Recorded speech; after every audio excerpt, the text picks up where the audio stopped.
Hi hello నమస్తే welcome to our channel. నేను సరిత. ప్రస్తుతంతో పాటు రాజకీయ విశ్లేషకులు జగదేవ్ గారు ఉన్నారు. వారితో మాట్లాడదాం. నమస్తే సార్. నమస్తే అమ్మా. రైట్. సో మనం కొన్ని ట్వీట్లో చూస్తున్నాం, ఇక మళ్ళీ కూటమి ప్రభుత్వం రాదు అని జగన్ గారు కామెంట్స్ చేయడం జరిగింది. ఇది ఆయన ఓన్ డెసిషన్ లేకపోతే సర్వే ప్రకారంగా చెప్తున్నారా, ఆయన ఓన్ మాటలా? మీ మాటల్లో సర్వేలు ఇప్పుడు ఏం చేయించుకోరు, చేసే అవసరం కూడా ఉండదు. ఒకవేళ చేసినా కూడా వృధా ప్రయాస అవుతుంది. ఇంకా రెండోది రాదు అని అంటున్నారు అంటే అలా చెప్పాలి. కార్యకర్తలకి బలం చేకూర్చాలి. తన వెనక ఉన్న కొద్దిమంది కార్యకర్తల్ని, కొద్దిమంది నాయకుల్ని తిప్పుకోవాలంటే స్టేట్మెంట్లు ఇవ్వాలి. ఆయన ఎందుకు ఇవ్వాలి అంటే అసలు ఆయన కొన్ని కార్యక్రమాలు అనౌన్స్ చేస్తారు, ఆయన రారు. ఇప్పుడు రీసెంట్గా ఏంటది వెన్నుపోటు దినమని ప్రకటించారు జూన్ 4. సరిగ్గా జూన్ 4 ఎందుకు ప్రకటించారు?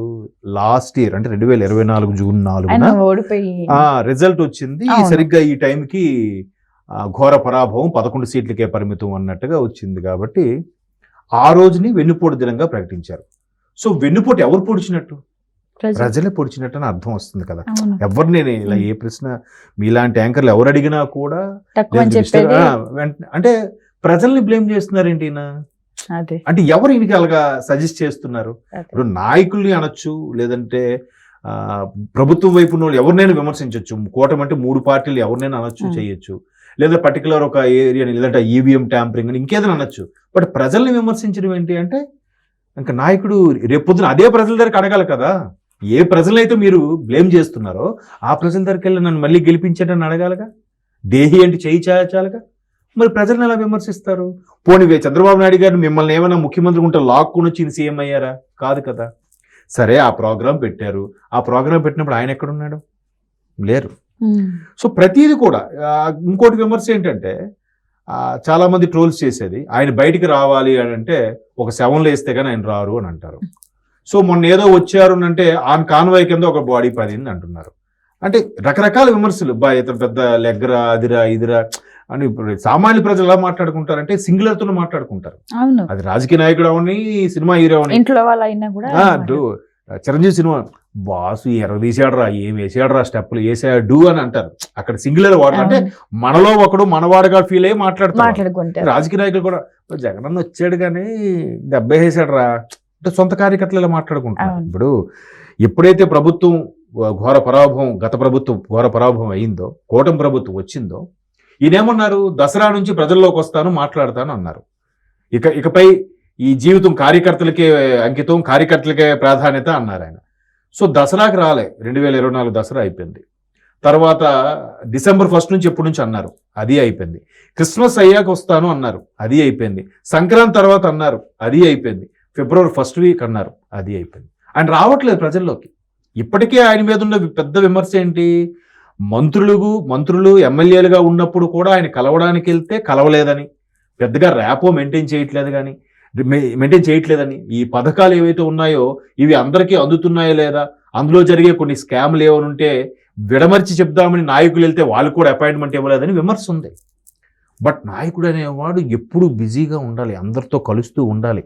ఊరికే ఎక్కడో ఒక చిన్న కార్యకర్తకి కష్టం కలిగిన వెంటనే ఇంటికి వెళ్ళిపోతే అరే నాయకుడు వచ్చాడు ఇంకా ఎలా ఉంటుందంటే ఫ్యామిలీ ఆ నాయకుడికి దాసోహం అయిపోతాడు. తెలియకుండానే ఒక పిచ్చి ఒక ఫ్యాన్ అయిపోతాడు. అట్లా వెళ్లకుండా ఎక్కడి నుంచే మీరు వెళ్ళి మాట్లాడండి అంటే వాడు సాటిస్ఫై అవ్వడు. అరే నేను ఎంత కష్టపడి దెబ్బలు తిని అరెస్ట్లు అయ్యి చేస్తే కనీసం నాకు నాయకుడు పలకరించలేదురా అని ఫీల్ అయిపోతాడు. మరి అది ఈయనకి తెలియట్లేదు. తెలియకుండా ఏదో కార్యకర్తలు ఇంకా వెంట తిప్పుకోవడానికి నెక్స్ట్ మనమే వస్తాం, మనమే కొడతాం, పోలీసులు కూడా వదలను, గుడ్డలోడు తీసి కొడతా, ఎక్కడున్నా విడిచిపెట్టను. ఎట్లా? రేపొద్దున అదే పోలీసులతో మళ్ళీ మీకు సెక్యూరిటీ, ఒకవేళ మీరు వస్తే అదే పోలీసుతో మీరు సెక్యూరిటీ కదా మీకు, మరి వాళ్ళని ఎలా తిడతారు మీరు? పక్కాగా అంటే మీరు ఏదైతే చేశారో అది మీకు జరుగుతుందేమో భయంకి ఇవన్నీ చేస్తున్నారు. ఇప్పుడు అసెంబ్లీకి ఉన్నారు, గెలిపించిన వాళ్ళు వెళ్ళొచ్చు కదమ్మా. అవును. వెళ్ళి ఏం చేయాలంటే వెనక్ సీట్లో ఫ్రంట్ సీట్లు ఇవ్వలేదు, ఓకే. కనీసం ప్రతిపక్ష హోదా ఇవ్వలేదు, ఓకే. వెనక్కి ఎక్కడో కూర్చోబెట్టారు, మాట్లాడడానికి మైకి ఇవ్వలేదు, ఓకే. అప్పుడు ఏం చేయాలి? ఇలా చేయొత్తుండాలి. అధ్యక్ష నాకు ఛాన్స్ ఇవ్వండి ఇవ్వలేదు అనుకో, బయటకు వచ్చి మీడియా పోడియం దగ్గరకు వచ్చి చెలరైపోవాలి. నేను ఎంత కష్టపడుతున్నాను ప్రజల కోసం మాట్లాడుతున్నా నాకు కనీసం మైక్ ఇవ్వట్లేదంటే ప్రజలు అరే అవును కదా ఈయన ఇన్నిసార్లు వెళ్తున్నాడు ఈయన మైక్ ఇవ్వట్లేదని ఒక సానుభూతి వస్తుంది కదా, అది కూడా వెళ్ళట్లేదు ఈయన. అని ఆయన వాంటెడ్గానే మాట్లాడదలుచుకోలేదు అని తెలుస్తుంది. మాట్లాడలేరేమో, ఎందుకంటే స్లిప్ చూసి మాట్లాడతారని విమర్శ కూడా ఉంది కదా. ఏది సొంతంగా చాలా మాట్లాడలే, మంది కూడా టీడీపీ వైపు వాళ్ళు స్లిప్ లేకుండా ఒకసారి మాట్లాడమని కూడా చాలా సార్లు ఆయనకి ఓపెన్ గానే సవాల్ విసిరారు. అవును. అవును, ఎందుకండి మొన్న షర్మిలా గారు కూడా ఏమన్నారు, ఆ, స్వయాన చెల్లి, yes. అరే మాకు గెలిపించలేదు, మాకు అవకాశం రాలేదు, ప్రజలు మీకు పట్టం కట్టారు, మీరు వెళ్ళండి, ప్రూవ్ చేసుకోండి, మీరు ఇంకా ఎందుకు వెళ్ళట్లేదు, ఇంటి నుండి ఏం చేస్తారు, ఎంతసేపు వాడితోని వీడితోని ప్రెస్ మీట్ పెట్టించి మాట్లాడించినవే కానీ ఈయన మాట్లాడరు. పోనీ గత ప్రభుత్వంలో ఉన్న ఇప్పుడు ప్రస్తుతానికి ఉన్న మాజీ ఎమ్మెల్యేలు మాజీ మంత్రులు ఎవరైనా మాట్లాడుతున్నారా, వాళ్ళు కూడా సైలెంట్ అయిపోయారు.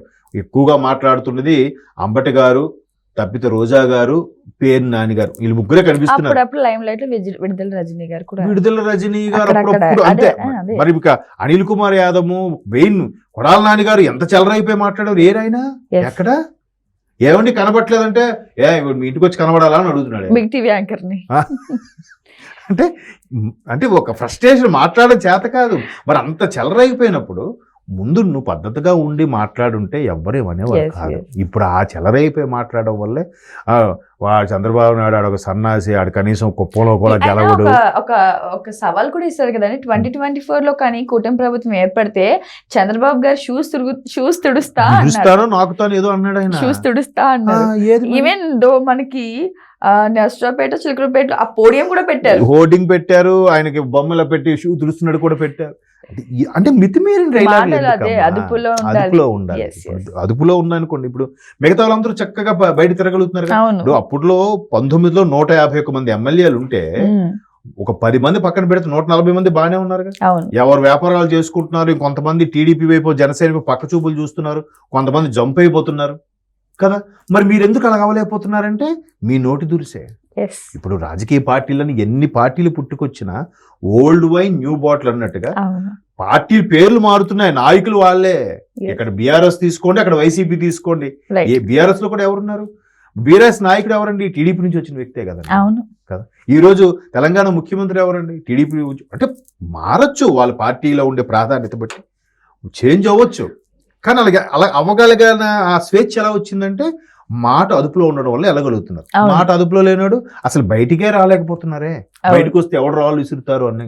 ఏం సో, జరుగుతుందో అటువంటి వైసీపీ నాయకులు ఉన్న అటువంటి నాయకుడికి అటువంటి పరిస్థితికి నెక్స్ట్ కూటమి ప్రభుత్వం రాదు.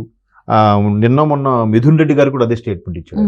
ఇక్కడ మళ్ళీ రాయలసీమలో ఈసారి ఎలక్షన్స్ అయితే 70కి 70 సీట్లు కూడా వస్తాయి అంటున్నారు. ఎలా? ఊరికే ఆయనకి సిట్టికి పిలిచారు కాబట్టి టాపిక్ ని డైవర్ట్ చేయడానికి కోసం ఇలా మాట్లాడి మళ్ళీ నెక్స్ట్ ఎలక్షన్ పోటీ చేయాలంటే కార్యకర్తను పోనివ్వకుండా ఆపుకోవడానికి ఆపుకోవడానికి, హోల్డ్ చేయడానికి. నేను కూడా రాజకీయాల్లో ఉన్నాను సుమా, నేను నెక్స్ట్ ఎలక్షన్స్ కి గెలవాలి కాబట్టి ఏదో కనబడుతుండాలి కదా అప్పుడప్పుడు. Yes, yes. అందుకోసం ఇచ్చిన స్టేట్మెంట్లు కానీ ఏదైతే జరిగేది లేదంటే జరిగేది కాదు. Right. Thank you sir, thank you so much. Thanks.